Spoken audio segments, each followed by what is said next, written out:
Warning, this article contains spoilers from Queen Charlotte, a Bridgerton story. Netflix dropped Queen Charlotte, a Bridgerton story recently, with the series shining a spotlight on King George III, played by Corey Malcrist, and his mental health issues, along with his marriage to Queen Charlotte, India Amartefio.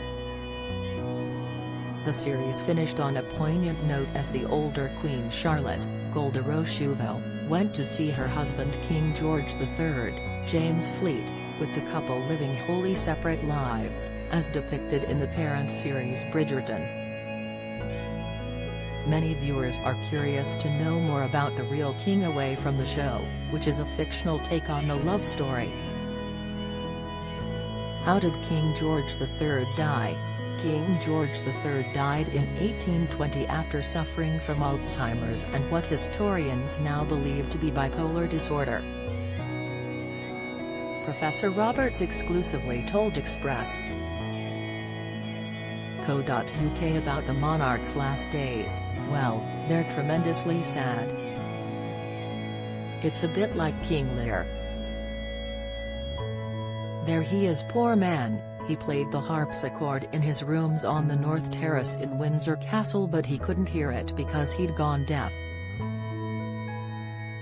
He would so-called meet people from his past and have conversations with them. The good thing was, in the last 10 years he didn't have to be put in a straitjacket any longer. He was no longer violent. Along with suffering from dementia and deafness, King George III had also gone blind after doctors put leeches on his eyeballs to bleed him in an effort to treat him, with the historian saying 18th-century medicine was very horrible. Professor Roberts said the view on mental health was incredibly backwards during the Georgian era, as was the treatment offered to those who were considered mad.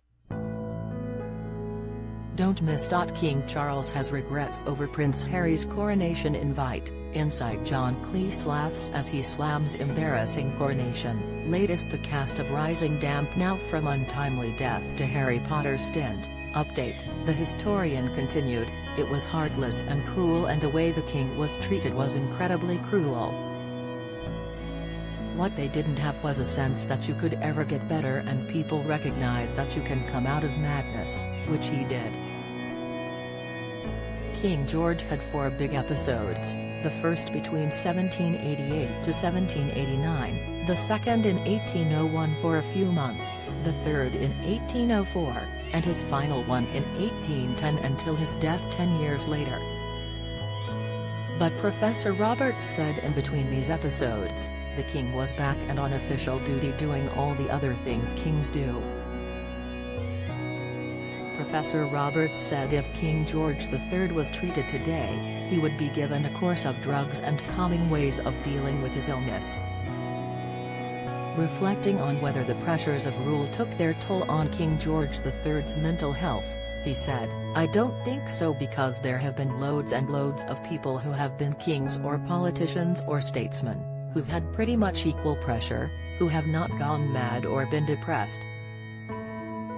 Many people say Winston Churchill had black dog depression.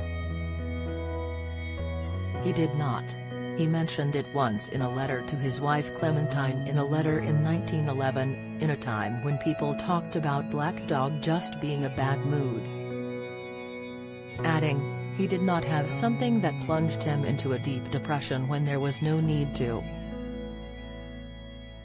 Queen Charlotte, a Bridgerton story, is streaming on Netflix now. George III, The Life and Reign of Britain's Most Misunderstood Monarch by Andrew Roberts is available to buy now.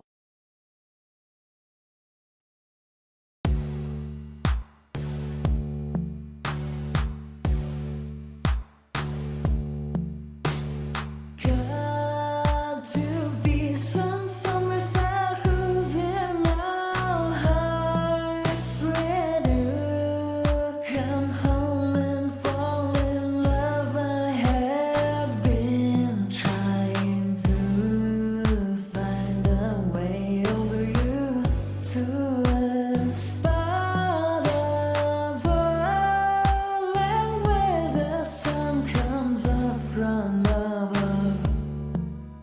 mountain.